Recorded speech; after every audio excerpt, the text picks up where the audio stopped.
Avec cette vidéo, vous allez être capable de déterminer des valeurs d'un couple et des efforts dans un guidage pour choisir des composants en tenant compte des effets dynamiques. La détermination se fera par simulation avec un assemblage. En effet, les effets dynamiques ne sont pas à négliger selon le cas étudié. La méthode décrite dans cette vidéo a pour avantage de ne pas utiliser un autre outil, ce qui évite de faire des mises à jour et évite des erreurs de saisie, à la suite de modifications de conception. Cette méthode permettra aussi de résoudre des études avec de nombreux composants et dont les calculs des inerties seraient compliqués selon les formes et la quantité des pièces. À partir de votre travail, réalisé dans une vidéo précédente, on va déterminer lors de la phase de démarrage le couple d'entrée pour mettre en mouvement cet ensemble et les efforts dans les liaisons. Pour obtenir et évaluer uniquement le couple de démarrage, pour la phase de mise en mouvement de ce système, on n'imposera pas de couple résistant sur l'arbre de sortie. L'étude proposée que vous reconnaissez sans doute est un arbre soumis à une variation de vitesse de 0 à 3000 tours par minute en 0,75 secondes. On prendra une denture droite au point D, on garde le même repère d'étude au point C. La première étape va consister à créer des pièces. Il en faudra au moins une pour le sous-assemblage bâti, le sous-assemblage arbre d'entrée et pour le sous-assemblage arbre de sortie. On va ajouter des pièces de forme simple pour pouvoir vérifier par le calcul les résultats de la simulation. En effet, pour une étude dynamique, il faut attribuer des masses aux différents corps ou aux différents sous-assemblages. Avec le bouton Ouvrir, sélectionnez l'assemblage que vous avez déjà réalisé lors d'une vidéo précédente. En développant le sous-assemblage bâti, je vois qu'il y a une pièce nommée tube. En développant le sous-assemblage arbre d'entrée, je vois qu'il y a une pièce nommée axe. Et si je développe le sous-assemblage arbre de sortie, il n'y a pas encore de pièce. Donc à ce stade, je vais activer ce sous-assemblage et je vais créer une pièce. Avec le bouton Créer, je vais créer une pièce que je nomme Charge. Je valide cette fenêtre, je valide le gabarit de départ.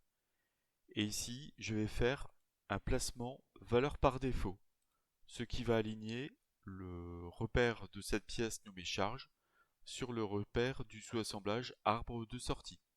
Je valide le bandeau supérieur. Le placement de cette pièce nommée charge que l'on vient de voir ne dépend pas d'une autre pièce qui risquerait tôt ou tard de disparaître dans l'assemblage. Ainsi, ce placement valeur par défaut assure une robustesse à votre maquette 3D. Je vais maintenant créer le volume dans cette pièce nommée charge. Donc pour cela, je vais activer ce modèle 3D. Puis ce volume, je vais le décaler par rapport au plan vertical. Donc pour cela, je sélectionne le plan vertical, puis le bouton plan. Je vais choisir une valeur de 40 mm par exemple. Je valide cette fenêtre. Je sélectionne avec un clic gauche ce plan, puis le bouton extrusion. Je vais me mettre à plat. Et ici, donc sur l'arbre de sortie, je vais créer un cercle.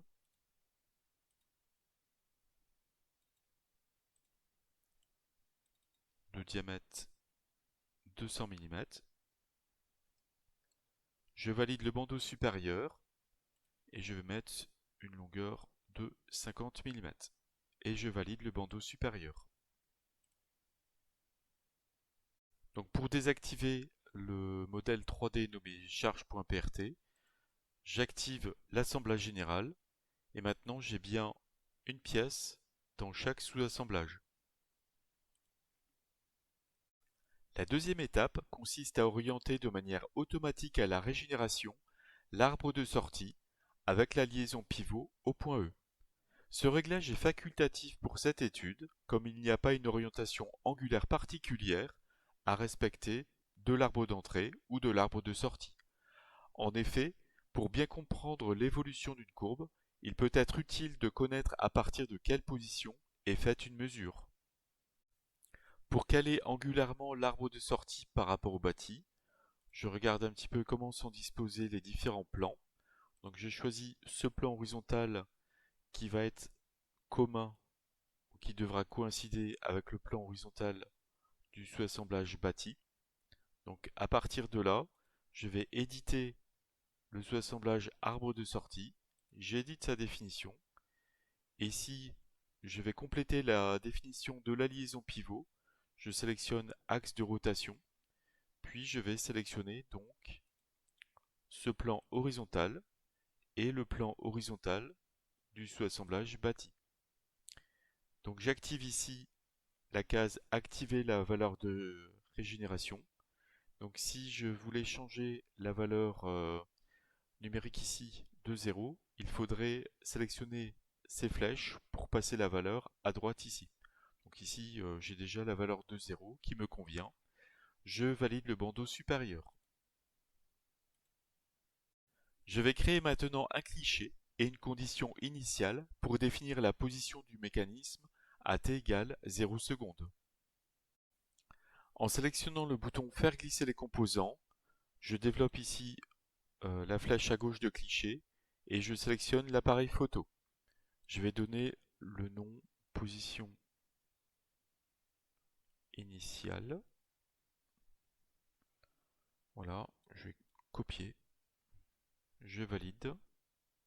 Je ferme cette fenêtre et sous l'onglet Applications, Mécanismes, je vais sélectionner soit ici le bouton Condition initiale ou à gauche dans l'arbre du modèle, je peux sélectionner le bouton Nouveau. Je vais donner le nom, donc je fais CTRL V, je colle position initiale, je sélectionne le cliché qui porte le même nom et je valide cette fenêtre. La troisième étape va consister à créer un moteur pour mettre en mouvement le système avec une variation linéaire de la vitesse en fonction du temps et j'ai choisi de la définir avec une table. Je sélectionne le bouton moteur d'asservissement. Pour faciliter la lecture à l'écran, je décoche l'affichage de toutes les références et je vais sélectionner la petite courbe autour de l'axe des X pour la liaison rotule pilotée. En dessous de détail du profil, je vais piloter la vitesse angulaire. À droite de type de fonction, je vais choisir table et je vais ici ajouter des lignes. Donc ici, pour la première ligne, je mets 0 secondes avec une valeur de 0 degré par seconde. Je vais ajouter une deuxième ligne avec une valeur de 0,75 secondes avec une valeur de 18 000 degrés par seconde. En dessous de graphe, je peux visualiser à quoi correspond l'évolution de la vitesse angulaire en fonction du temps. Je ferme cette fenêtre. Je peux là encore changer si je veux le nom du moteur. Je vais laisser uniquement moteur. Et je valide le bandeau supérieur. La quatrième étape va consister à créer la mesure du couple d'entrée. Avec le bouton mesure, puis le bouton nouvelle mesure, je vais donner le nom couple entrée. En dessous de type, il faut choisir charge instantanée. Et en dessous de référence, il faut bien sélectionner moteur et pas couple. Donc ici on voit bien, c'est écrit moteur. Je valide cette fenêtre. La mesure apparaît dans cette fenêtre. Je ferme cette fenêtre. La cinquième étape va consister à créer une analyse dynamique avec ces réglages que je vais montrer maintenant. En haut à gauche dans le bandeau supérieur, je choisis le bouton Analyse de mécanisme. En dessous de type, je choisis dynamique. Je vais choisir ici longueur et séquence. Donc je vais mettre 0,75 secondes qui correspond à la durée de l'analyse. Je vais mettre 4 séquences. Sous moteur, je vais supprimer la ligne qui correspond au couple. J'impose uniquement le moteur d'asservissement. Sous l'onglet charge externe, je ne suis pas ici obligé d'activer la gravité, vu que les poids des pièces sont sur les axes de rotation. Et sous l'onglet préférences, ici, je peux cocher la condition initiale, qui correspond à la position initiale que j'avais créée précédemment. Je peux fermer cette fenêtre en validant avec le bouton OK. La sixième étape va consister à exécuter l'analyse dynamique et à obtenir les résultats des mesures. Si le temps d'exécution de l'analyse est trop long, avec une analyse qui serait mal réglée, vous pouvez à tout moment l'arrêter en cliquant sur le bouton rouge en bas de l'écran. Avec le bouton mesure, et à partir du moment où vous aurez exécuté l'analyse dynamique, vous verrez ici apparaître un jeu de résultats et en le sélectionnant, vous verrez apparaître toutes les valeurs de toutes les mesures. On peut aussi agrandir cette colonne valeurs pour mieux lire les valeurs numériques. Donc pour exécuter l'analyse dynamique, un clic gauche dessus, puis le drapeau vert.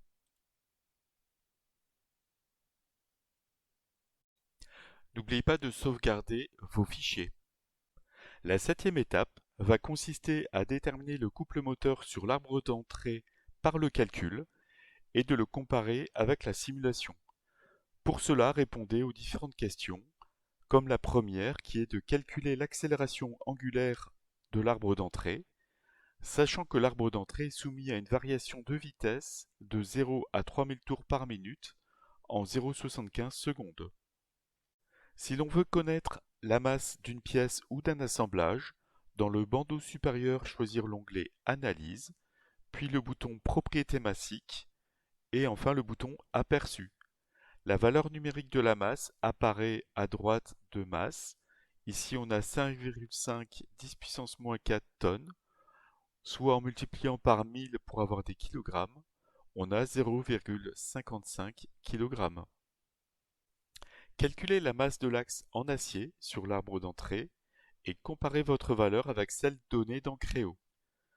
Aussi, calculez la masse de la charge en acier sur l'arbre de sortie et comparez aussi la valeur donnée dans Créo. Pour connaître l'inertie d'une pièce autour d'un axe, il est nécessaire de connaître l'orientation de cet axe dans le modèle 3D. Donc pour cela, je vous conseille de choisir un repère qui existe ou créer un repère spécifique. Donc ici, je vais par exemple chercher à lire la valeur de l'inertie autour de l'axe X. Pour lire la valeur de l'inertie d'une pièce ou d'un assemblage, la méthode est identique. Choisir l'onglet Analyse, puis Propriétés massiques. Je vous conseille de bien ici décocher cette case et de sélectionner le repère que vous avez choisi. Et si j'agrandis cette fenêtre, on a les valeurs d'inertie qui apparaissent. Donc il faut comprendre que pour une pièce ou un assemblage 3D, on a une matrice 3 lignes, 3 colonnes qui est exprimée ici, avec les valeurs numériques à droite. Et donc, si l'on cherche à trouver la valeur de l'inertie autour de l'axe des X, cela correspond à cette valeur ici, exprimée en tonnes multipliées par des millimètres au carré. Et si on regarde un peu plus bas, on a cette même valeur qui apparaît, donc dans un repère dont l'origine serait le centre de gravité.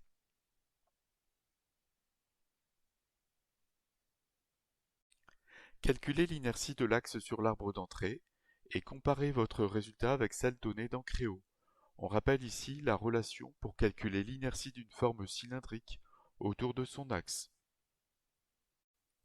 De même, calculez l'inertie de l'axe sur l'arbre de sortie et comparez aussi avec la valeur donnée dans Créo. Ensuite, calculez le rapport de transmission K avec les codes donnés sur le schéma cinématique au début de cette vidéo. On rappelle là encore la relation pour calculer le rapport de transmission. Calculer l'inertie équivalente sur l'arbre d'entrée. On rappelle ici, là encore, la relation. Enfin, calculer le couple moteur sur l'arbre d'entrée et comparer avec la valeur donnée dans Créo. On rappelle ici le principe fondamental de la dynamique appliqué sur l'arbre d'entrée. Pour cette huitième étape, on va tenir compte maintenant de la transmission par engrenage. Avec, pour le pignon sur l'arbre d'entrée, on prendra 22 dents, et pour la roue sur l'arbre de sortie, on prendra 44 dents. Calculez le module d'engrainement petit m connaissant les cotes données sur le schéma schématique que l'on a vu au début de cette vidéo. Calculez ensuite la largeur des roues dentées. On prendra petit k égale 10, sachant que petit k n'est pas le rapport de transmission, mais le coefficient de largeur de denture, tel que petit b, la largeur de la roue dentée, est égale à k fois petit m. Pour ajouter par exemple un composant comme une roue dentée dans un sous-assemblage, je vous conseille d'ouvrir ce sous-assemblage et de ne pas travailler dans le mode assemblage général en activant ce sous-assemblage. Ainsi, on évitera de sélectionner des références extérieures à ce sous-assemblage et cela évitera de bloquer le mécanisme. Donc, avec le bouton Ouvrir, je sélectionne le bouton Créer. Je vais donner le nom roue 1 par exemple. Je valide la fenêtre et à ce stade, je vais chercher dans la bibliothèque avec le bouton Parcourir. Je sélectionne à gauche Bibliothèque et je vais choisir le dossier roue et pignon et sélectionner la roue dentée. Donc une roue dentée à denture droite ici. Je sélectionne Ouvrir, puis je valide cette fenêtre avec le bouton OK. Il me reste à positionner mon composant dans ce sous-assemblage. Donc ici je sélectionne avec un clic gauche cette surface et avec un clic gauche le bout de l'axe. Je choisis Coïncident et de même avec un clic gauche sur cette surface et sur le diamètre extérieur, là automatiquement il a trouvé la coïncidence et je peux valider le bandeau supérieur. Mon composant est placé dans le sous-assemblage. Je peux à tout moment changer les paramètres de la roue dentée en sélectionnant le composant puis Ouvrir. Sous l'onglet Outils Paramètres, je peux changer les valeurs numériques de tous les paramètres qui pilotent ce modèle 3D, comme par exemple ici le nombre de dents et le module, la largeur de la roue dentée également.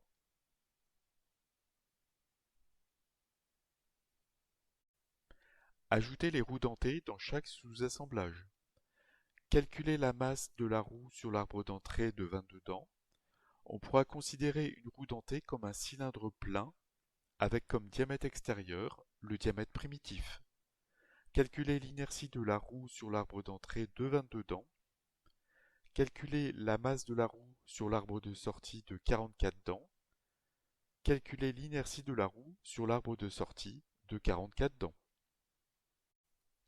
Calculer l'inertie sur l'arbre d'entrée en tenant compte de l'axe d'entrée, mais aussi de la charge sur l'axe de sortie et des deux roues dentées.